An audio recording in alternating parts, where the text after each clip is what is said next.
What's up, world? Millionairemission, Milkman, Mr. Milktastic, coming back at you with another episode splashing in the fishbowl. If you was here earlier, I'm at that second drop. We about to get this Bible reading and financial IQ reading, man.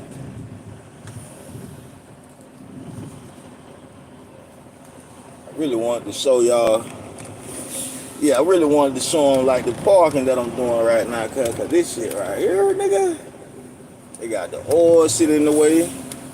Where they dump their oil at, they got the yellow poles in the way, nigga, and it's another trailer in the way. Goddamn. But we drivers, so we gonna maneuver and get up in this bitch. Don't give a damn what they got in the way. If a driver got in here, nigga, I can get in here. That's how I be feeling. That's how I'm always feeling. Another driver could do it, which I can do it.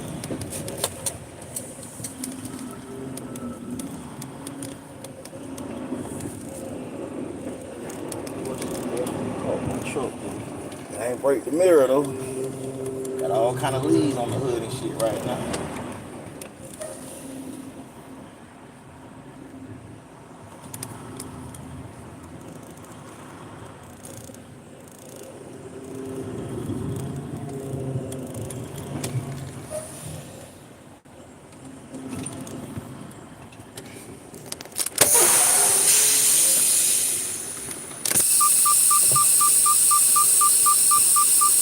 It's supposed to save $5.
So you did get the discount card? Hey, look, I'm about to do my reading on my live. I'm gonna call you when I get off of. All right, bet.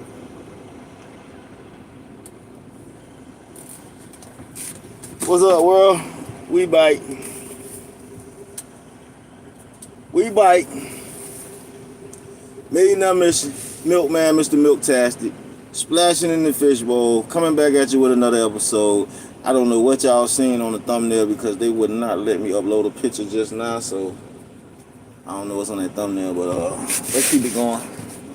Told y'all I was gonna come back when I got to the second stop. I'm at the second stop. Appreciate y'all that rode with me all the way here. We here now. Steve Johnson. I'm up north, man. Morning. You're still unloading it, right? Yes, sir. Okay. You got a lot or no? No, just 10 pallets. Okay, awesome. Thank you. All right. So I'm up north, man. Anywhere from Maine. What it be? Maine, New Hampshire, Connecticut, New York, New Jersey. A lot of northeast, but I be out west too. Yeah, I go to Pennsylvania too, Pittsburgh and all that. I really want to go back out to California, but they don't do too much California.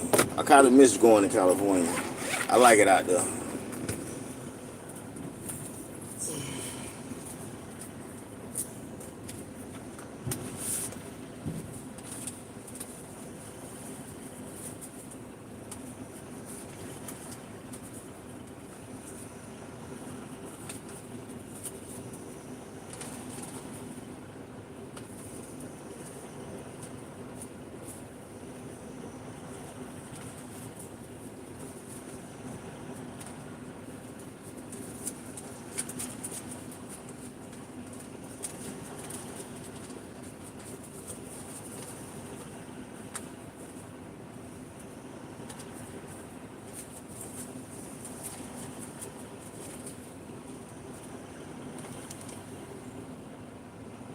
Yeah, what you here? You regional? You OTR? You regional?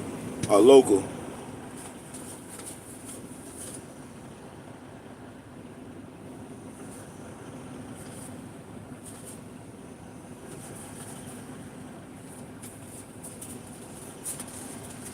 Steven Johnson, you regional or you over the road? Are you local? Regional, over the road, or local?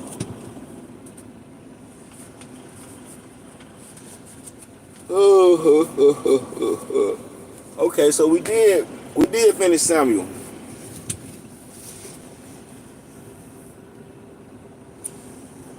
Yeah, this OTR shit, man. I tell you one thing. OTR teaming with like your woman, that's better. Like if your lady drive trucks too and you could team with her, that's better. But all this OTR shit and you got peoples at the highs, that ain't good at all. You know what I'm saying? Ain't good. You have to just be potent with it. You have to be strategic with the company to make sure they get you back home. Cause you know when you OTR, they don't like you to go home. They just want you to be a robot. Just stay in the truck. We don't care what happens. Just stay in the truck. They don't want you going home.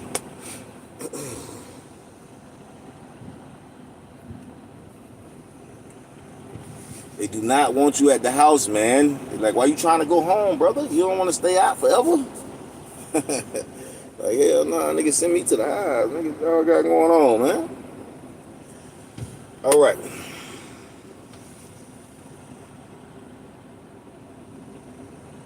That's why I say you can't really, if you got peoples at the highs, that shit ain't really, I mean, it all depends on you and your peoples too, though. Because there's certain shit y'all could do through the phone, you feel me? But that's the main reason right there, because it'd be like, bro, I'm out here trying to get some money for us. What is you talking about?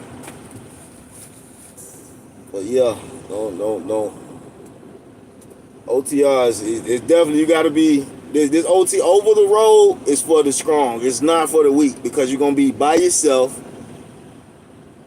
It's gonna be times when you feel it. It's gonna be times when you don't feel it, and it's gonna be times when you feel it. And when you feel it, you feel it. You be feeling like, man, I don't even want to be on this truck. Yeah, for real. Like, anybody got time for that, man? You know what I'm saying? You out here, and you might want to go see your peoples, and bitch, you in Maine. Your peoples in Pennsylvania, or you in California, your peoples in Pennsylvania, or like I'm in Maine and my people's in Florida or something. You know what I'm saying? Or Georgia or something. And you can't just get right there. And catching flights just so you could be home for that day or that night and then you going right back. Like, nah, that's a waste of money.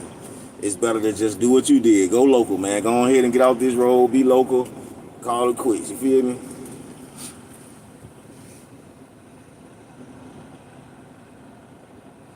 Yeah, that's why I say I love it, but you know, having peoples, man, it's like you want to spend time with your peoples. You don't want to just be away from your peoples like that. But for sure.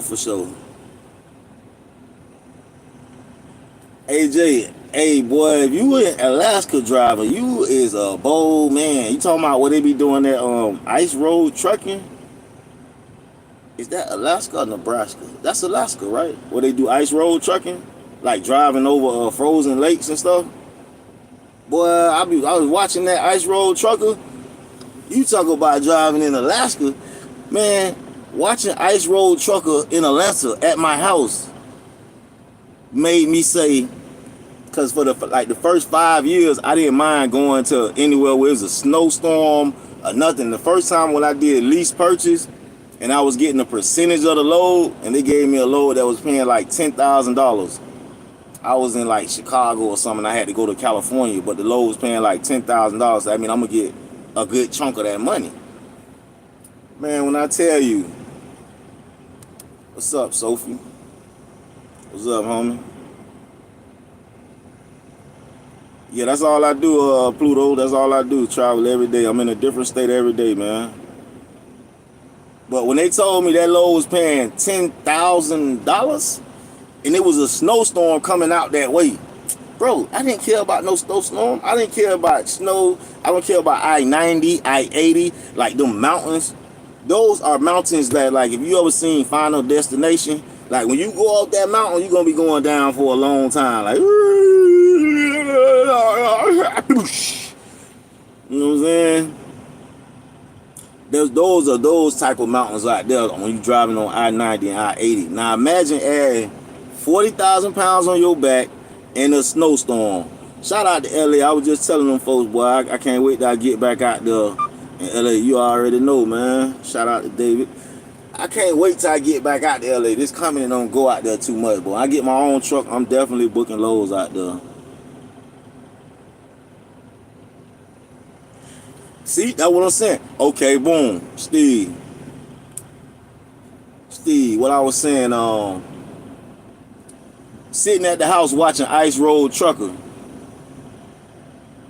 No frozen water for me, but we drive in remote northern Alaska up to the oil fields. No one around for hundreds of miles. Yeah, we got snowstorms, but it's easy, bro. Just have to pass the remote areas, I guess. Much love to you too, Young Monty. Young Monty. Steve in PC. Man. Hey, what I was saying, Steve, though, sitting home watching Ice Road Trucker, that made me realize, because they wasn't, I thought them Ice Road Truckers was getting like $30,000 a load, and unless they lying on the TV show. Because them niggas was getting regular pay, like $1,200, $1,300. I was like, what? $1,300 for a load in the snow? Like, bro, no, you can go somewhere where there's no snow and do that. I'm not risking my life on the snow no more. After watching Ice Road Trucker in the comfort of my home, I said, you know what? Driving in the snow is not worth it anymore. No matter how much money the load is paying, it's just not worth it. Like, because you going up mountains. If you start sliding back down one of those mountains, like your truck is going up the mountain, fighting to get up the mountain already. If it's dry and clear, it's fighting to get up a mountain. So now if you add snow on top of that, on top of 40,000 pounds on your back, if that truck starts sliding down, sliding back, and it starts sliding too fast, you better go ahead and make your escape plan, because ain't no stopping it. Ain't no stopping it. And you liable to roll over and right off the cliff. It's a dangerous job. Just driving on normal highways is a dangerous job because you have to drive for other people. Damn, you got stuck for 3 hours. Yeah, I ain't gonna lie. I got stuck overnight. Remember that first load I'm telling you about? The $10,000 load? Yeah, I wasn't in Alaska. I was in, I think, Nebraska. Either Nebraska or one of those Dakotas. And man, it was a snowstorm. Hey, appreciate that. The Sly Youper. Appreciate that. But yeah, it was a snowstorm, so I'm going through the snowstorm. Like I said, when they told me money, I wasn't, because I'm used to getting a regular check, like a regular W-2. So when I heard that money, I ain't give a damn about no snowstorm. Listen, bro, the storm was so, I'm gonna tell you how bad this storm was. Hey man, just put it down for a little while, Young Monty. Put it down for a little while. It'll be there when you get back. You know what I'm saying? Go get your CDL, man. Get out here and see some of this world. But the snowstorm was so bad, bro. I had change for like my first two. Tires, right?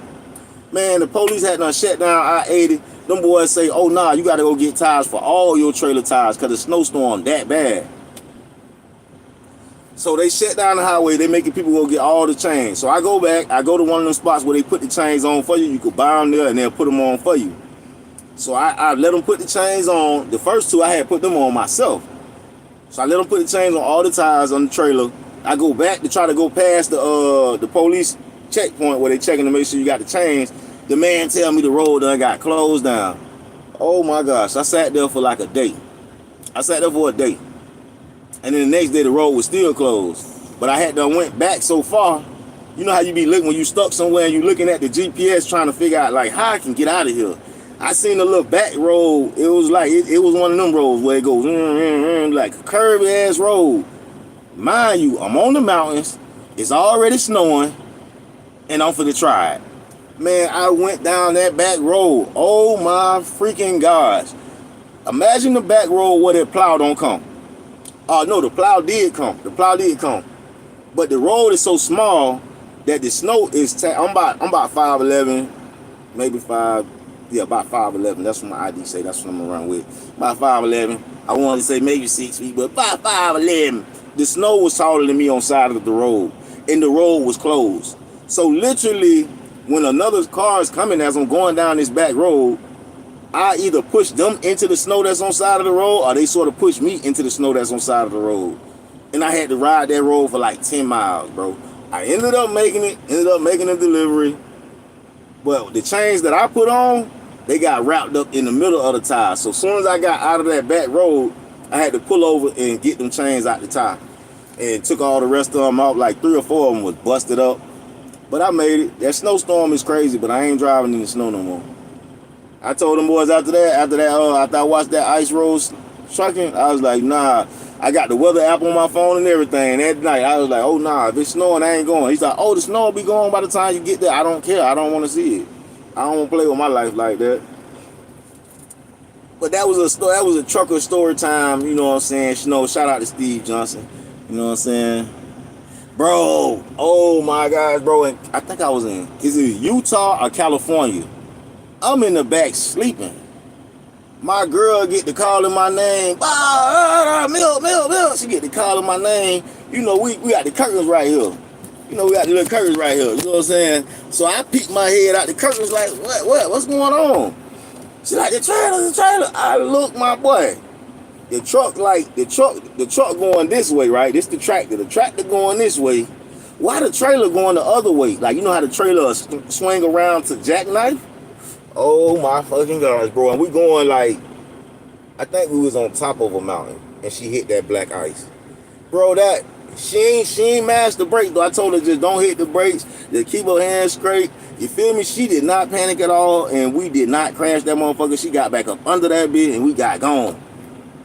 Bro, I thought that shit was for the jackknife, bro. It looked like the trailer was swinging right towards us, bro. I was spooked. Ooh. Damn, I was spooked, dog, because we on, you know what I'm saying, like you on the mountain. Appreciate you, but I'm definitely milk-tastic, the milkman. I am not Chance. But imagine being on a mountain, bro, and get slapped with your trailer, bro. That shit would throw you right off that mountain, bro. I was spooked, my boy. I got some wild stories for this road, but some stuff done happened, but thank God. All glory be to my Father up in heaven for keeping me safe, straight, from harm, hurting anybody, or being hurt myself, or going off one of these mountains, because anything can happen any day. It's crazy out here. Very deadly out here. But like I said, we got past Samuel 1. So Saul and his sons, they was getting their ass kicked by the Philistines, and Saul didn't want to be defeated by the Philistines. Young Monty, for sure. Saul didn't want to be defeated by the Philistines, so he fell on his own sword and killed himself. And his arm bearer was pussy, so he fell on his sword and killed himself too. Because why not just fight to death? You finna die anyway. But Saul was saying like they gonna make sport of him. If he let them kill him, they gonna make sport of him. And even though he killed himself, they still cut his head off and sent it around their town. And they pinned his body up and hung it up on something where everybody could see it. So they still made sport of him anyways. But yeah, I guess David about to take his rightful place where he's supposed to be. So we're gonna start. Dear Lord, Father up in heaven, thank you for your protection. Thank you for your grace. Thank you for your mercy. Thank you for your healing, health, wealth, and everything else that you have provided for us, provided for me on this earth. All 41 years that I've been here, I've been a sinner, and I might sin again. Lord, forgive me of my sins. I'm trying to walk a righteous path and be more Christ-like. I ask you to be with me as I read your words, so I may get knowledge, wisdom, and understanding. And may the people listening to the voice of my word, voice of your word from me, get knowledge, wisdom, and understanding, and the encouragement to pick up the Bible and read it and get a relationship with you for themselves. In Jesus' name, I pray. Amen. All right, we starting on Samuel 2, chapter 1. David learns of Saul's death. Now it came about after the death of Saul, when David had returned from the slaughter of the Amalekites, that David remained 2 days in Ziklag. On the third day, behold, a man came out of the camp from Saul, with his clothes torn and dust on his head. And it came about when he came to David that he fell on the ground and prostrated himself. Then David said to him, "From where do you come?" And he said to him, "I have escaped from the camp of Israel." David said to him, "How did things go? Please tell me." And he said, "The people have fled from the battle, and also many of the people have fallen and are dead. And Saul and Jonathan his son are dead also." So David said to the young man who told him, "How do you know that Saul and his son Jonathan are dead?" The young man who told him said, "By chance I happened to be on Mount Gilboa, and behold, Saul was leaning on his spear, and behold, the chariots and the horsemen pursued him closely. When he looked behind him, he saw me and called to me. And I said, 'Here I am.' He said to me, 'Who are you?' And I answered him, 'I am an Amalekite, a Malekite.'" That's basically what it say, a Malekite. "Then he said to me, 'Please stand beside me and kill me, for agony has seized me because my life still lingers in me.' So I stood beside him and killed him, because I knew that he could not live after he had fallen. And I took the crown which was on his head and the bracelet which was on his arm, and I have brought them here to my Lord." Then David took hold of his clothes and tore them, and so also did all the men who were with him. They mourned and wept and fasted until evening for Saul and his son Jonathan, and for the people of the Lord and the house of Israel, because they had fallen by the sword. David said to the young man who told him, "Where are you from?" And he answered him, "I am the son of an alien, a Amalekite.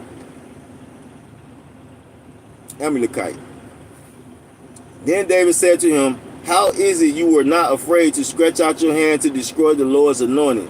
And David called one of the young men and said, "Go, cut him down." So he struck him and he died. David said to him, "Your blood is on your head, for your mouth has testified against you, saying, 'I have killed the Lord's anointed.'"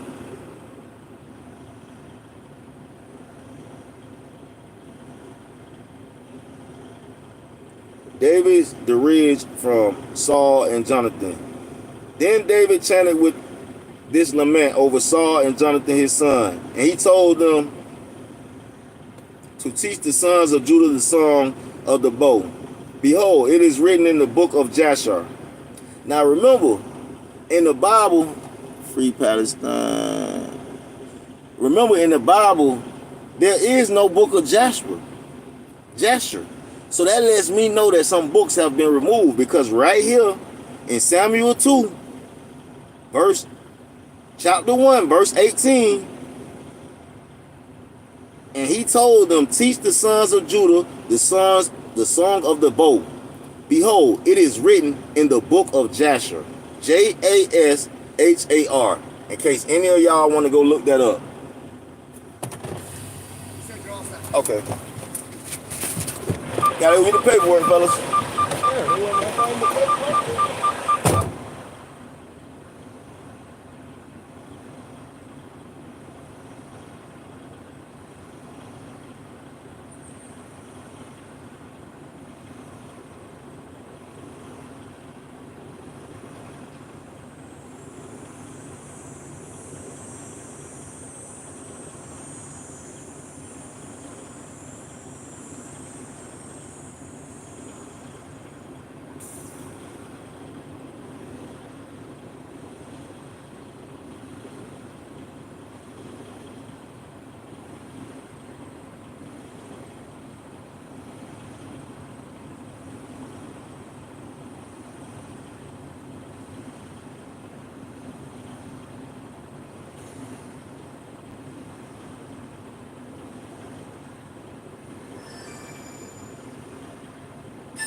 Yeah, what's up, Cam?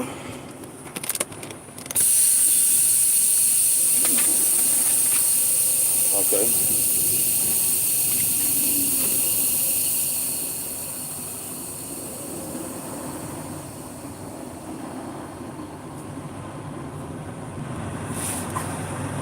It might be.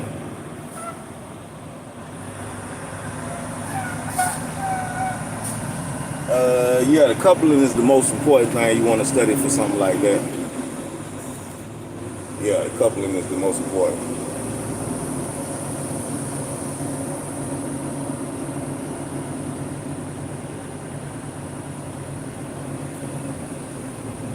Yeah, I'm pretty sure it's just like backing up to the trailer and all that. But see with yard jockeying, they got some other stuff where they be like lifting the trailer up. Like my truck, I can't back up under a trailer and lift it up. But a yard jockey can back up under a trailer and lift it up really high. So they do it, but they basically doing the same thing. They just hooking up to the trailer and moving it around the yard or taking it somewhere else. That's what your old girl be doing right now. But she ain't no, she being like a daycare, but basically, yeah, she ain't in no yard jockey thing. But that's what she be doing, moving the shit around. But nah, she ain't.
Yeah, you gotta hook the airline up.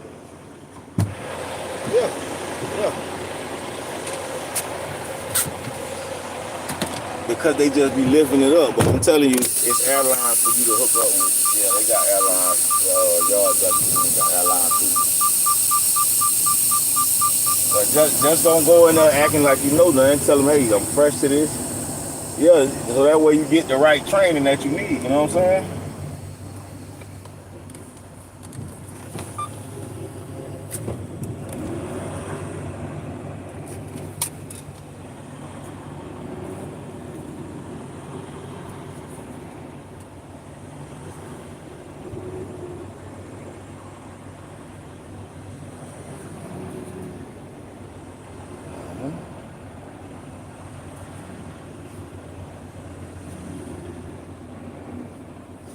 Right.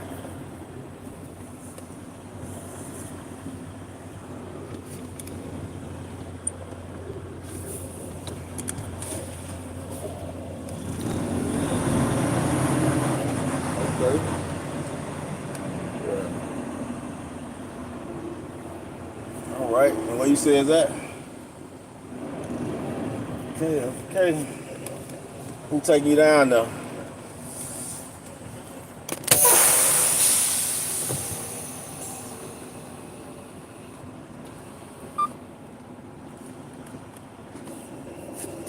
Why you gonna ask your sister? That's your fault. That's your fault. Your sister right in the house with you, nigga. Talk to her. Stop being stupid. The hell you talking about me and her don't talk and y'all in the same damn house. All right, Cameron, figure out how you gonna get down there. Just stay focused, man, and get the job, all right? All right. Yeah, love you, man. Stay focused, boy. Yeah.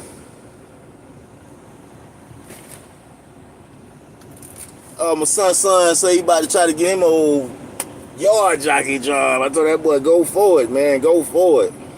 But we on chapter 1, Samuel 2, verse 17. And David is telling them to sing this song of the bow out of the book of Jasher. Jashar. I looked through my Bible. I read my Bible front to back a couple times. I have never seen a book of Jasher. So now I'm going to actually do some research and find the book of Jasher. Somebody told me they took some books out of the Bible Oh yeah, we got it done. We got the second load been dropped. Yeah, I wish you could transfer like Optimus Prime with the load in there so I could just fly to the next spot. You heard me? Hold on, yeah, let me make sure I send that paperwork in. So you know we are completed, buddy. Come on with some more. Come on with some more. Send some more. That's what we telling them right now. Send some more. Don't play no game, boy. Send the next load, boy.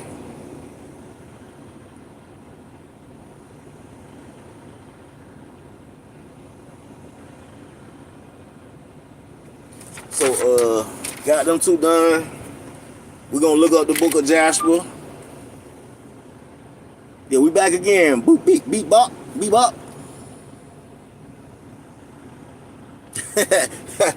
you was here for early morning shit when I was back there. Hey, yeah, you know what it is as a trucker, man. We got to do that, man. But this David telling them to sing this song out of the book of Joshua, which we're gonna have to look up and read also once we finish this book. Your beauty, O Israel, is slain on your high places. How have the mighty fallen? Tell it not in Gath, proclaim it not in the streets of Ashkelon. Or the daughters of the Philistines will rejoice. You gonna stop beating? All right. Or the daughters of the Philistines will rejoice. The daughters of the uncircumcised will exult. O mountains of Gilboa, let not the dew or rain be on you, nor your fields of offerings. For there the shield of the mighty was defiled, the shield of Saul, not anointed with oil, from the blood of the slain, from the fat of the mighty. The bow of Jonathan did not turn back, and the sword of Saul did not return empty. Saul and Jonathan beloved and pleasant in their life, and in their death they were not parted. They were swifter than eagles, they were stronger than lions. O daughters of Israel, weep over Saul, who clothed you luxuriously in scarlet, who put ornaments of gold on your apparel. How have the mighty fallen in the midst of the battle? Jonathan is slain on your high places. I am distressed for you, my brother Jonathan. You have been very pleasant to me. Your love to me was more wonderful than the love of women. How have the mighty fallen, and the weapons of war perished? Now, that was always very awkward to me, David and Jonathan's relationship. You see how he say, you have been very pleasant to me. Your love to me was more wonderful than the love of a woman. I'm sorry. I've been here 41 years. No man could love me more wonderful than the love of a woman. Like no, what? I love my dogs, but not like that. Like I love you more than my chick. You crazy?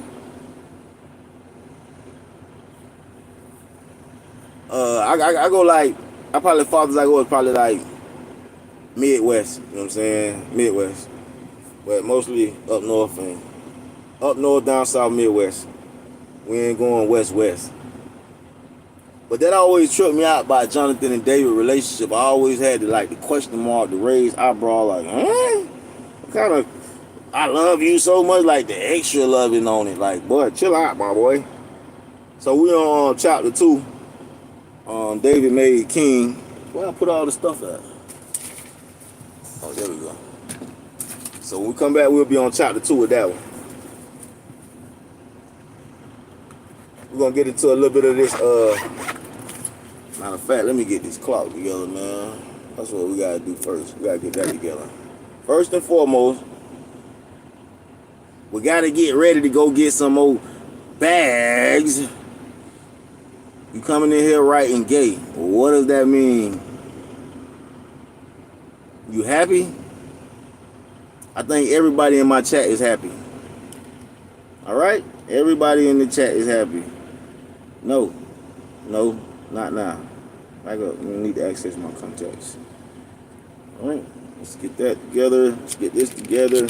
Everybody in this chat is happy because we are over here praising the Lord and increasing our financial IQ. How about you? How about that? Are you increasing your financial IQ, my buddy? Are you? You should.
Let's get this money. Playboy book. This thing acting crazy, man. Ooh, we got 30 minutes on the clock. Goodness gracious, that is not good. What we gonna do with 30 minutes? We can't go nowhere with that, man. Tell you what we're gonna do. Let's get the 4 ages of humanity. We're going to go through the 4 ages of humanity. This is increasing our financial IQ. We are starting on improving, see what they say, financial IQ? Improving your financial information. That part, Nick. That part, man. Praising the Lord and stacking some bread. Yes, sir. All right. There have been 4 economic ages of humanity. The hunter-gatherer age. During this period, nature provided the wealth. Tribes followed herds or searched for food. If you knew how to hunt and gather, you survived. If you did not, you died. The tribe was social security. Socionomically, everyone was even. The chief didn't even have a higher standard of living than the rest of the tribe. He may have eaten first and had more wives, but basically fire was fire and a cave was a cave in terms of money. There was only one class of people. Everyone was poor. That was the hunter-gatherer age. Number 2, the agrarian age. Once humans learned how to plant seeds and domesticate animals, land became the wealth. Kings and queens owned the land, and everyone else worked on the land and paid a tax to the royals. That is why real estate, strictly translated, means royal estate. With the advent of domesticated animals, the royals rode horses and the peasants walked. That is why the word peasant is derived of many words broadly meaning on the land and on foot. Peasants own nothing. Socionomically, there were 2 groups, the rich and the peasants. The industrial age. In 1492,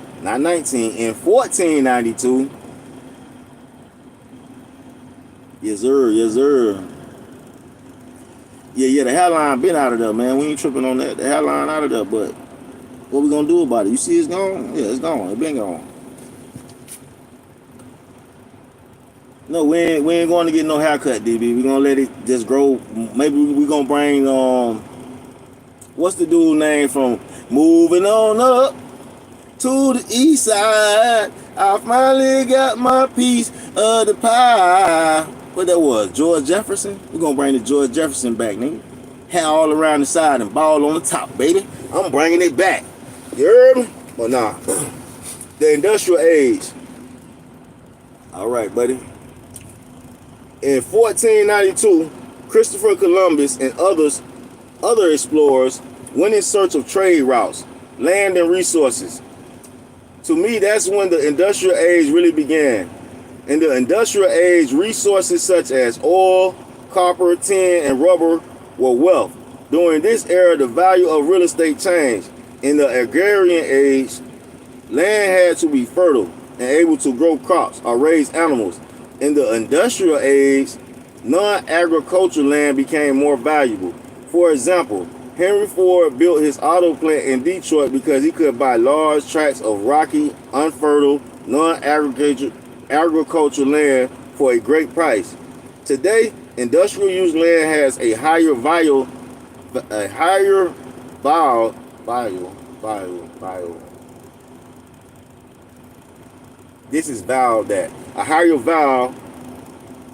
than agricultural land. Socioeconomically, a new class emerged, the middle class. There were now three groups of people: the rich, the middle class, and the poor. Number 4, the information age. This age officially started with the invention of digital computers. In the information age, information leveraged by technology is wealth and very inexpensive and abundant of resources, such as silicon, produce the wealth. In other words, the price of getting rich has gone down. For the first time in history, wealth is available, affordable, and abundant for everyone, regardless of where he or she lives. Socioeconomically, there are now 4 groups of people: the poor, the middle class, rich, and the super rich. Bill Gates is the most obvious example of the information age super rich. The super rich. Today, the super rich can derive their wealth from any era. It's possible to be a super rich hunter-gatherer as the Maorian from New Zealand or from fishing rights. You can also be a super rich rancher or farmer from the agrarian age and be a super rich automaker from the industrial age. As I already mentioned, there are super rich 20-year-old billionaires of the information age. Young people who became super rich with the inexpensive and abundant resources of technology, information, and their ideas. The common bond among all these is that the information enabled the coordination of resources at a much quicker and higher level than ever before. It is this coordination that creates the super rich, the gap. At the same time, there are people who are perishing because of obsolete and inadequate information. There are indigenous tribes who are being wiped out as their forests are taken away. There are farmers going broke and automakers laying off thousands of workers. Once prosperous record store chains are now being wiped out by downloaded music. In America, the richest country in the world, we have millions of people who are deeply in debt, clinging to the last strains of job security and wondering how they will afford an education for their kids and a retirement for themselves. Millions struggle in this rich country because they continue to operate with hunter-gatherer, arrogant, or industrial age ideas. The widening gap between the super rich and everyone else is made by information. The good news is that information is abundant and free today. It is relatively easy for a person, even very poor or young, to go from nothing to super rich without much money. To be rich today, you do not have to be a conqueror, selling to foreign lands and robbing the indigenous people of their resources. You do not need to raise millions of dollars in the stock market to build a car factory or employ thousands of workers. Today, information and very inexpensive computers can transport you from poor to super rich while you're sitting at home. All it takes is the right information. Information overload. So the good news is that information is abundant and free. The bad news is that information is abundant and free. The irony of information age is that there is too much of it. Today, people complain about information overload. At any given moment, a person can be watching television, surfing the internet, and talking on the phone while driving past digital billboards. In previous ages, no one complained about too much land or oil. Yet in the information age, people complain about having too much information and being overloaded with the very asset that could make them super rich. Military intelligence. In Vietnam, I learned to respect the power of information. I became accurately aware of information's power to kill, as well as to save lives. Using military information to kill no longer makes sense to me. Today, I prefer to use information to give life, not take it. As an information officer, I was also faced with information overload. While at war, the amount of information we had to process was staggering. Very quickly, we had to learn how to sort, categorize, discard, and process tremendous amounts of information from multiple and varied sources. If we didn't, we or others could die. Classifying information. To handle information overload, the military puts a great amount of effort into classifying information. Without classification, all information is equal and virtually worthless. As an information officer in Vietnam War, I learned to classify information according to a set of characteristics. 1. Time. 2. Credibility. 3. Classification. 4. Relative information. 5. Deceptive information. So 1 is time, 2 is credibility, 3 is classification, 4 is relative information, and 5 is deceptive information.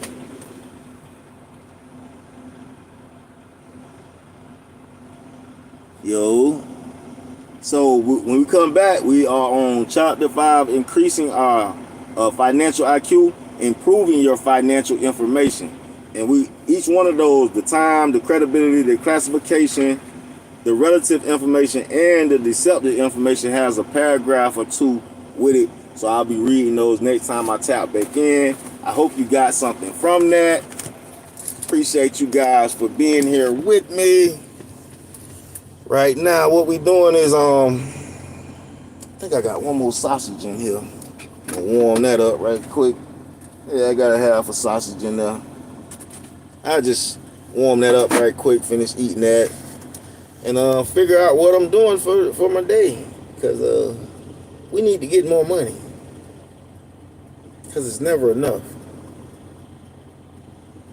But I truly believe we are in the information age, but it's like you need resources to be able to sit down to thumb through the information, because some of it could be deceptive information, meaning it's not the proper information. And I don't know why people are driving past so many parking spots. They come park like back here where I'm at. I'm in the back, like the very back, and some of their cars are nice, but it's regular cars. You know, like you got a Bentley that you don't want nobody to scratch up. Why you coming back here where I'm at with this truck? Just stay park up in the front. I'm behind the store. Why are you coming back here? But taking the information that you got and classifying it, now that's the first time I heard about that. Because he's right. Information is available. It's a lot of information available. But you have to classify that information or it's useless. That's what he basically was saying. Yeah, my man's come on here trying to climb about my little reclining hairline. He don't know. Boy, I had dreads down on my shoulders and I cut them. Listen, man, the hair don't make me, man. I go bald like Tupac, you feel me? This hairline don't get right, we don't cut it all off. It's like Tupac. We ain't trying to hold on to nothing. I'll let that thing fly.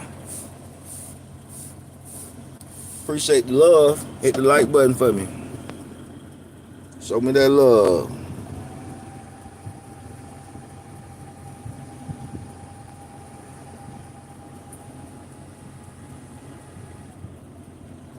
Samuel, I hear you.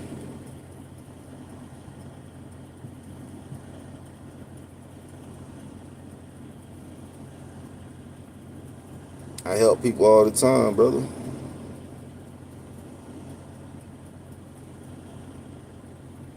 I am gonna be like Chico Bean and get braided up. Be just like Chico Bean. That's my role model. Chico Bean, that's my role model. Oh, ooh. It don't take long to get hot in that air fryer, boy. That thing hot. Goodness gracious. But out here on this millionaire mission, we're in the age of information.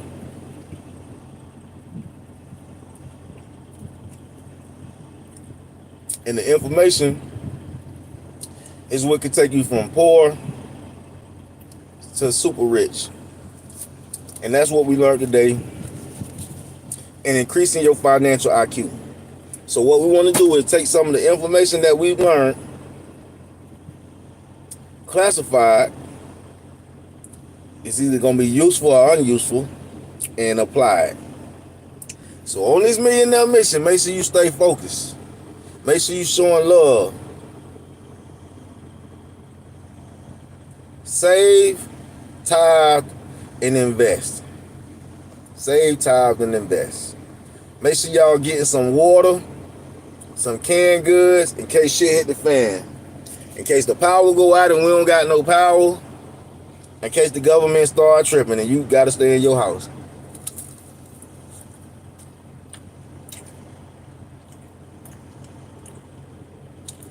Cause you seen when COVID came, everybody had to stay in the house. So it's better to be prepared than not. We on our way to 2K subscribers.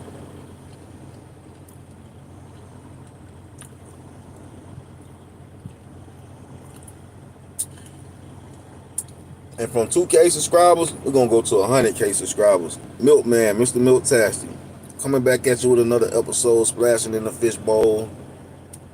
Bam. It's really like that. Appreciate y'all for tapping in.